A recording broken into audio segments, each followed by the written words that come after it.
Hello and welcome to another year of Porter Athletics. Lockport Township High School has a rich history of athletic and academic excellence. We've won 20 IHSA state championship team events in 14 different sports. We also have had 29 IHSA individual state champions over the course of time. We've taken home 43 IHSA state trophies, indicating that our teams have finished in the top 4 of their individual competition. In addition to our success at the state level, our Porter teams have won numerous conference, regional, and sectional championships. Last year, one of our student athletes, Morgan Bollinger, was a top 25 honoree in the state as one of the top 25 student athletes in the state of Illinois. Former Porters have competed in Major League Baseball, the National Basketball Association, the National Football League, as well as the Olympics. As many of you know, team meetings have been held already at the start of the individual sports seasons. I would like to discuss our athletic code of conduct with you. I'm not going to read everything to you, but I do want to make some highlights with regards to the important items covered in this. You can find more information about the athletic code of conduct on pages 66 to 76 in the Porter Planner, as well as going online to our 8 to 18 athletics website. First and foremost, our student athletes are responsible for their behavior 24 hours a day, 7 days a week, 365 days a year. It's critically important that they understand when they go outside the boundaries of Lockport Township High School, they represent our school at all times. We need parent cooperation to partner with us to help our student athletes make good choices and to comport themselves in a manner that will make all of Lockport proud of them. Sportsmanship is one of the critical components of the athletic program. We want our guests to be welcomed when they come to our campus, and we always want to conduct ourselves in the highest level of sportsmanship possible. Academics is the most important part of a student's education. There's IHSA requirements regarding academic eligibility. Again, those can be found in the Porter Planner in the section that I cited a bit earlier. Hazing has come to the forefront of the news in recent days. We do not condone hazing. Anybody who thinks that their child has been subjected to hazing, please contact me immediately. I'd like to spend a few moments discussing social media. Social media has played a prominent role in the lives of all teenagers. It continues to play a prominent role today.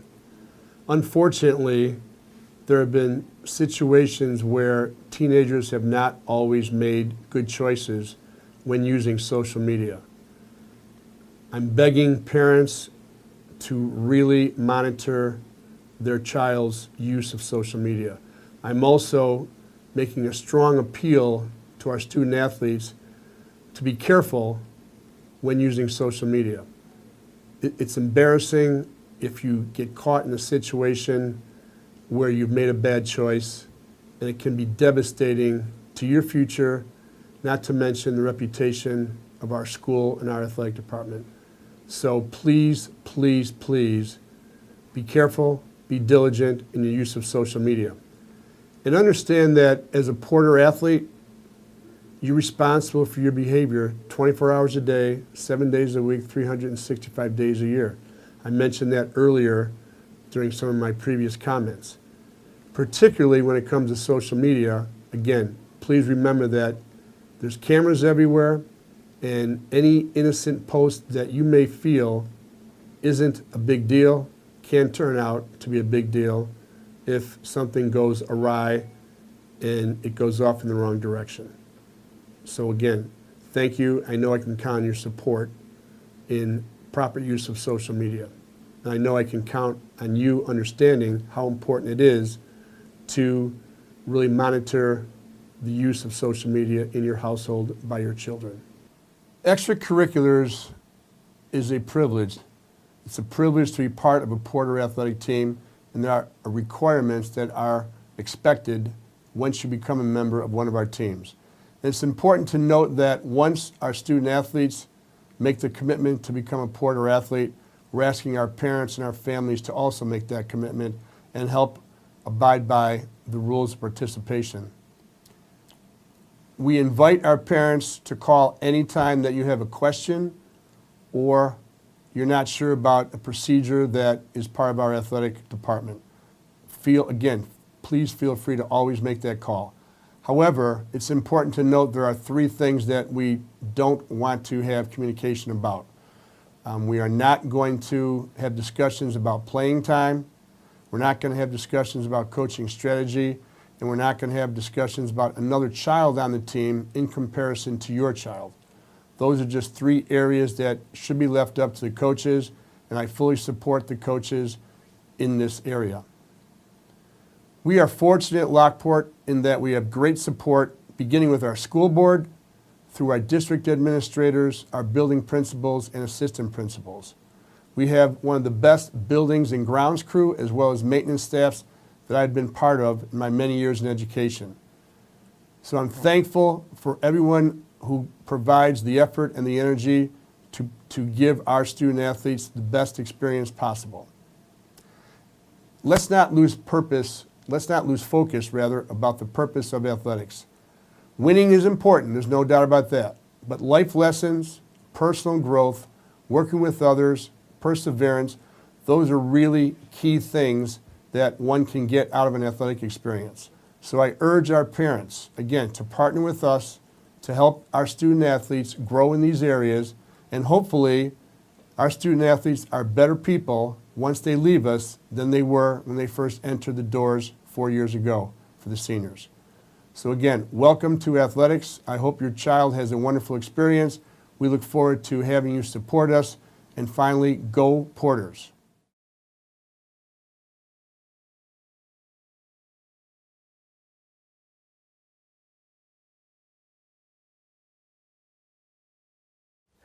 Hello, my name is Joe Canane. I'm the head athletic trainer here at Lockport Township High School. I'm here today to talk to you about the concussion topic and how it affects our athletes and your children. Concussion obviously is a brain injury, and it needs to be treated with respect and care as we go through the process.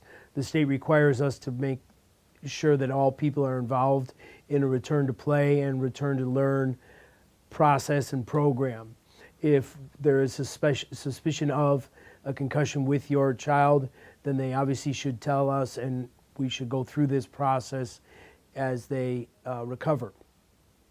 Doctor involvement is oftentimes required, and we need to make sure that we are aware of the symptoms and signs that are involved in this injury.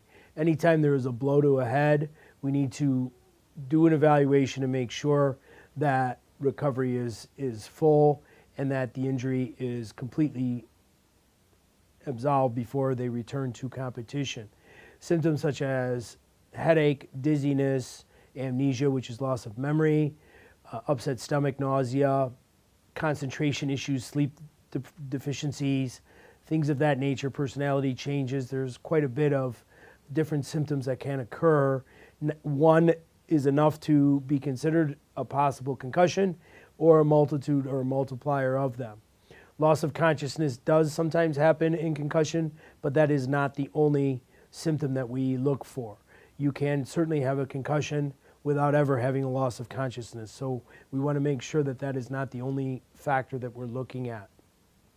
The return process and the recovery process generally takes about 7 to 10 days, but oftentimes can be longer.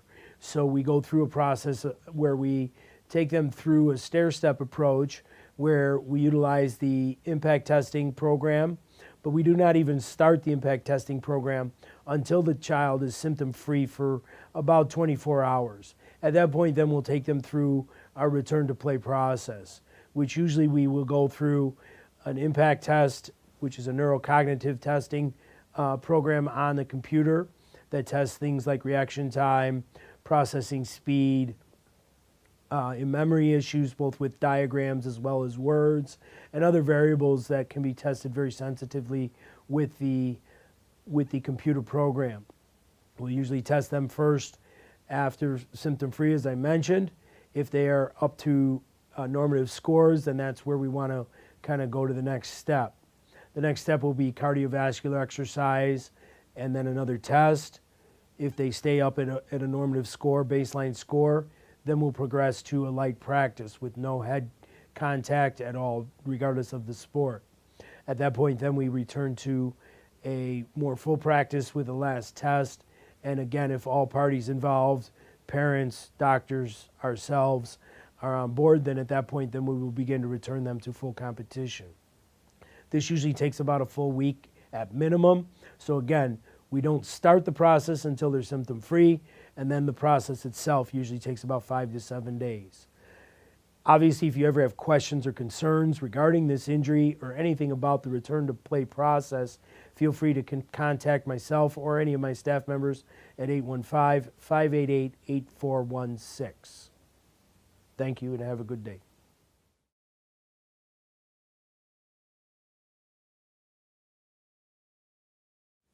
Hello, my name is Joe Canane, the head athletic trainer here at Lockport Township High School. Here today to talk to you about two similar topics that are not exactly the same. Both performance enhancement drugs, oftentimes referred to as PEDs, which have an umbrella term for things like steroids, human growth hormones, and other illegally used substances that may enhance performance. These drugs obviously, again, are illegal, and they are oftentimes tested by the state of Illinois, the IHSA. If a player is deemed by test to be found positive for PEDs, the team could be subject to forfeit, as well as the player may be removed from the competition until further notice or until the rest of the season is over. These drugs are obviously very significantly dangerous to the health of the athlete. Things like sterility, injury risks are increased, cancers can be caused, as well as other issues, multitude of issues can be caused by these different drugs. So we have to be very careful to make sure that athletes are aware of the dangers of these medicines and understand not just that they're illegal, but they're also very dangerous. Supplements are also a different thing that are deemed legal. That being said, while they are legal, they are oftentimes not safe. So we have to be very careful with our athletes if they decide to start to utilize supplementation. One of the biggest factors that parents and athletes need to understand is that the FDA does not evaluate these supplements. Because of that, there is a high likelihood of substances in the supplementation that could also cause an athlete to fail a drug test by the IHSA. So we have to be very, very careful when we allow one of our children or athletes to take these kinds of supplements, because just because they are legal does not necessarily mean they're safe. And so anytime you have a question, I would highly suggest either seeing your doctor, a nutritionist, an athletic trainer, to make sure that what they're taking is as safe as we possibly can. Supplementation is a very concerning thing to myself, as well as many of us in the sports medicine world, because of the fact that oftentimes they are sold in local grocery stores and other facilities. And so we oftentimes have these feelings of safety because that they are sold in the common marketplace. But just because they are sold does not mean they are safe. So we need to be very, very cautious when we allow our athletes, children, to take these supplements. Again, if you have any questions on these topics, please feel free to contact myself or my staff at the Lockport Athletic Training Room. The phone number is 815-588-8416. My email is jcunnane@lths.org. Thank you.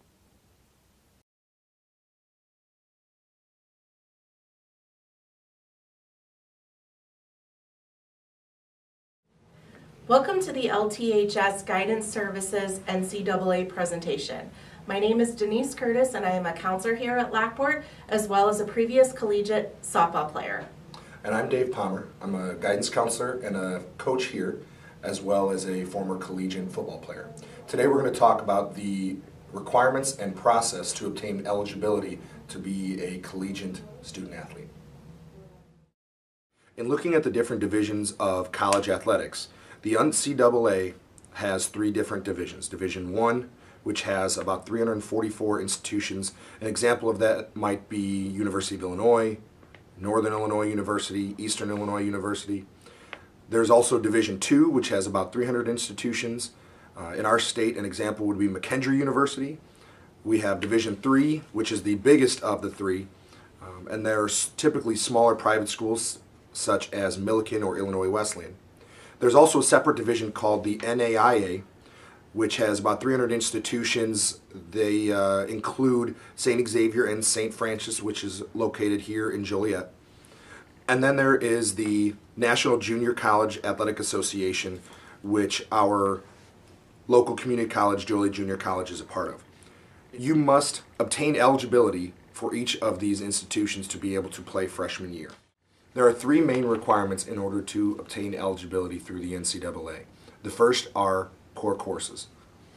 A student athlete must take a certain number of core courses in English, math, science, social studies, and foreign language. The student athlete must also maintain a certain grade point average in those core classes. The last requirement is standardized test scores. A student athlete must take either the ACT or the SAT and score a certain level as the NCAA has in their sliding scale. As a junior, our students here at LTHS take the SAT, but a student is welcome to take either one for the NCAA.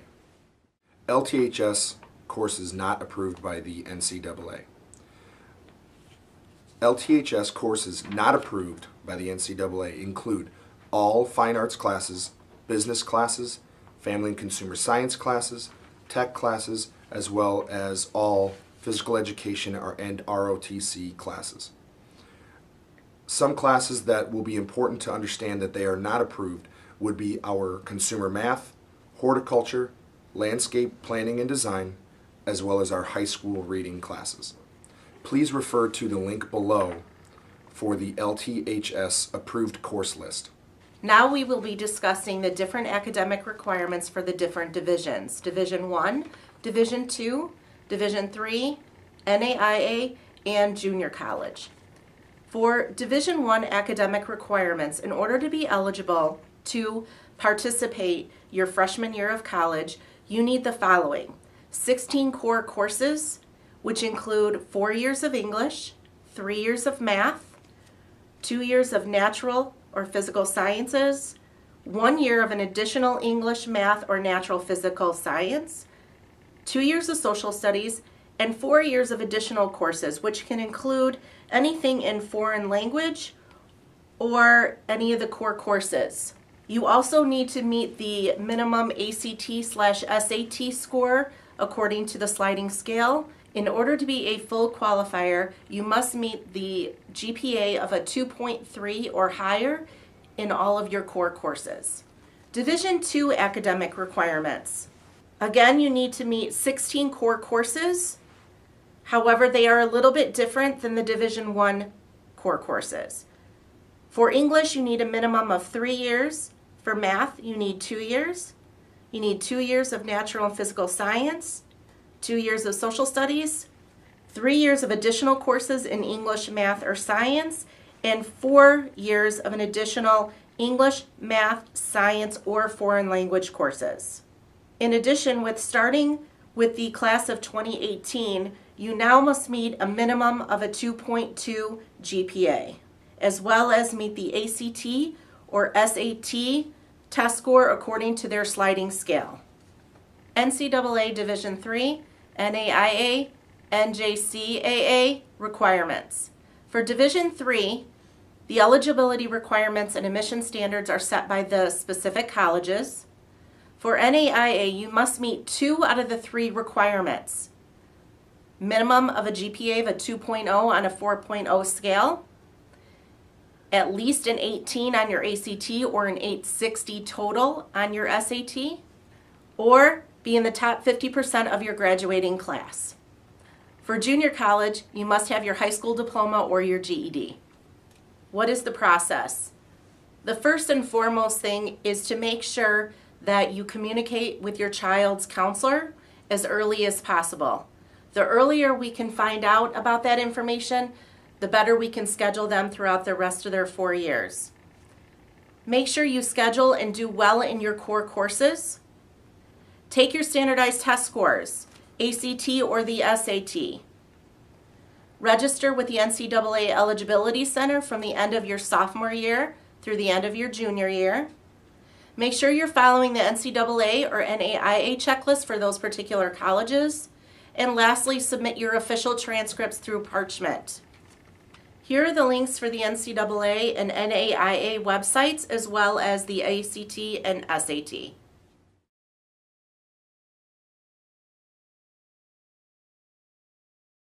We've included counselor contact information, so if you have any questions after today, please feel free to contact us.